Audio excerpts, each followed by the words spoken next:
interesting question, which leads to some other interesting questions as to that you brought up was whether thought is material. I mean, that was an old 18th century concept, that thought was simply an epiphenomena of the brain, which fits perfectly well with any existential thought. Because in existential thought we don't want to bring in any metaphysics like God or creative intelligence and all that nonsense. I mean, I'm saying that from an existential point of view. So now, so I think that you brought up, you asked the question where existentialism is going. Well, if science is going into the direction that the essence of the basic stuff of the universe is energy, I think it's heading in that direction. How would that affect existentialism? I think it could do so in profound ways because it opens up areas that we can explore, like the idea that you brought up that thought may not be material, but it sure seems like it's energy. And if thought is energy, as we could say an epiphenomena of the brain, which is material, then it opens up a complete new paradigm in which we can talk about things and explore things without having to bring in, like in the old days, gods, divine presence, and all this other, dare I say, nonsense that I think we're getting rid of, or hopefully that we can, and I think it'll be a better world once we do that.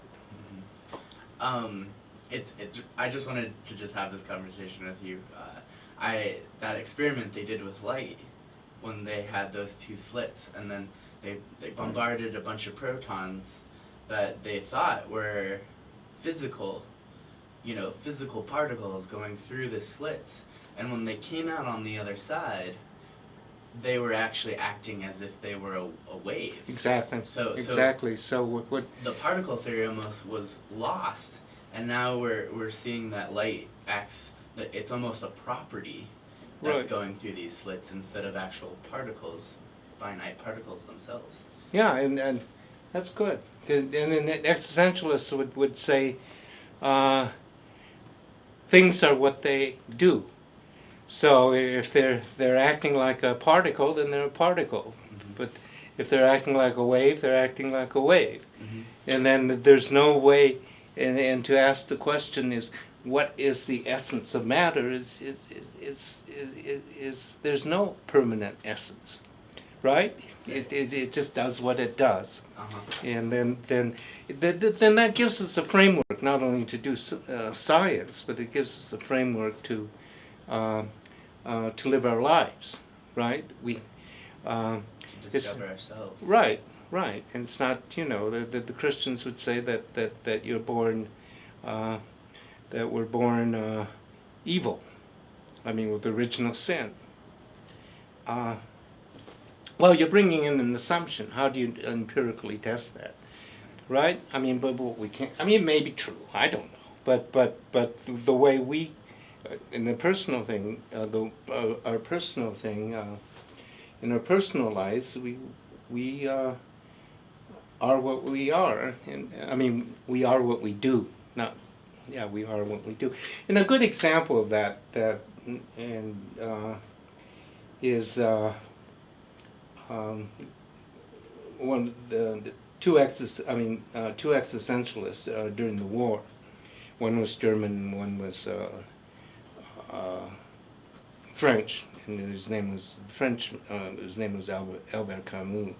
And during the World War II, the Germans were tromping their boots, in Paris, and what happened was Camus went underground. And yet, when he went underground, he was able to write these letters. They're fiction letters, but they're called letters to a German friend. And he's debating with the German, who's a Nazi Nietzschean Übermensch. And the German said, okay, if we accept the premise of existentialism, which is there's no outside value system, that then how do we determine uh, how can you judge what's going on now? And then the German came to the conclusion that the ultimate value was power. And he says that, and this is what we're doing, we're operating as a natural, rational response to Nietzsche's credo that God is dead. And so the Germans were able to sweep across, the Nazis were able to, sweep across Europe and exterminate the Jews, 2 million of them. So Camus wrote back in one of the letters and says, yes, you're right. As an existentialist, I cannot tell you what's good, but I can tell you what's evil. You've taught us that. Meaning that the evil is defined by what the Germans did, and not by the Torah or the Koran or the Bible or the priest or the evangelical. It's something defined by, again, what we do. Interesting. So it was not necessarily, good and bad is almost a human theory, if you will. When you come to existentialism, you could say that everything is, you are what you do. The properties of matter are what they are, and they affect each other because of those properties and how they affect each other. And he almost said, you've defined evil because of your actions and what you have done. Exactly. Yeah, and then now going back to science and existentialism, there's a famous American atheist by the name of Sam Harris, and he's got kind of an interesting background because he studied Buddhism for 10 years or something like that, and then somewhere he became an atheist, and the two are pretty closely aligned. So you could call him an existentialist because he's a radical empiricist. He doesn't believe in any outside essence or force that can't be empirically known. And so Harris, it comes up with this problem that we've been dealing with for a long, long time. If there's no God, or if God is dead, where do you get a value system? And that was the problem Camus was dealing with, and was trying to, then that was the message or the purpose of the fictional letters to a German friend. And Harris thinks that what we could do is come up with a scientific instrument that will define and help us measure good and evil. And he presented this to several scientists, and the reaction against it was visceral. They were really upset that somebody could even entertain such an idea. And yet, maybe you're one of the other people in this discussion could tell us more about it. But Sam Harris just got his degree in neuropsychology.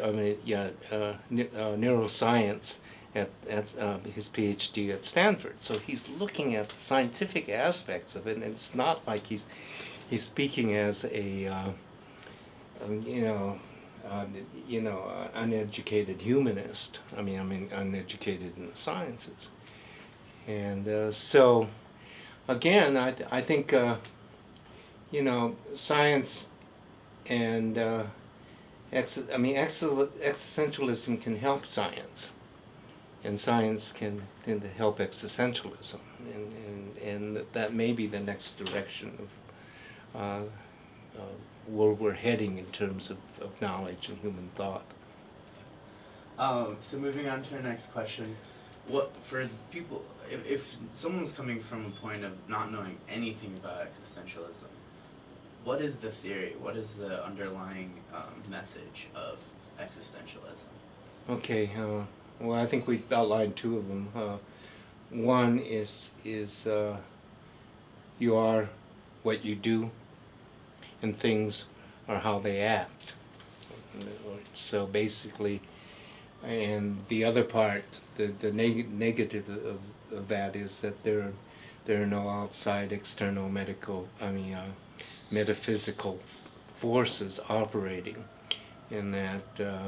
So you have to begin with that premise.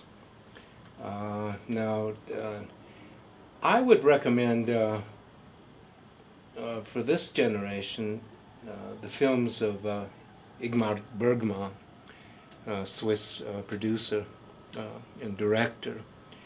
And I think he summarized, because he asks the same questions over and over again.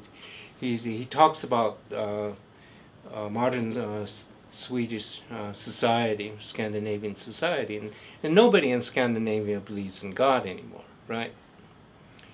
So a modern Scandinavian, the life is that how now that you don't have, the belief that if you do, good, you go to heaven, or if you don't believe that when you die you're going to be reincarnated, how do you live? What's the purpose in life? And that's the question that he keeps asking in his films. So Bergman would be a good introduction to existentialism. And I think some of the other films that seem to point in that direction too are. There's this one with Brad Pitt and it's by Mexican producer director. 12 Monkeys?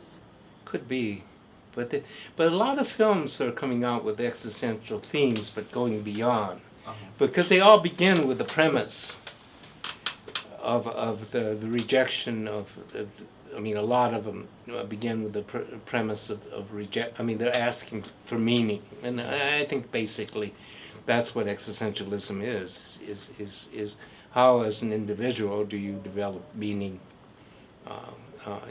in your life, and even the question, is there any meaning, which there may not be, and then if that's what really is, then how do you conduct your life?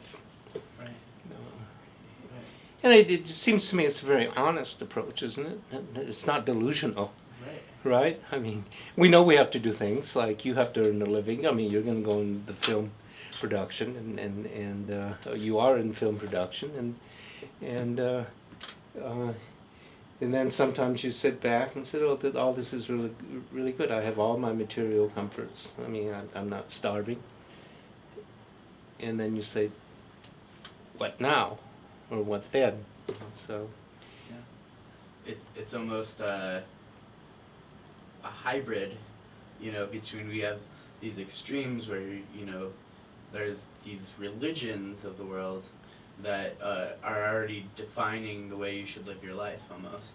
And then you have from the actual tangible evidence where you can say, I think therefore I am, so I would go with the assumption that I do exist. Right. And then my needs are met. Right. So what's the purpose? What's my, the highest point of that pyramid is, where do I go? What do I do? Who am I? Right. And right. and I think existentialism definitely answers that in some way, shape, or form, or at least it creates a basis to answer. It creates a basis to answer that's not delusional. And that's Sam Harris's main criticism of religion, because there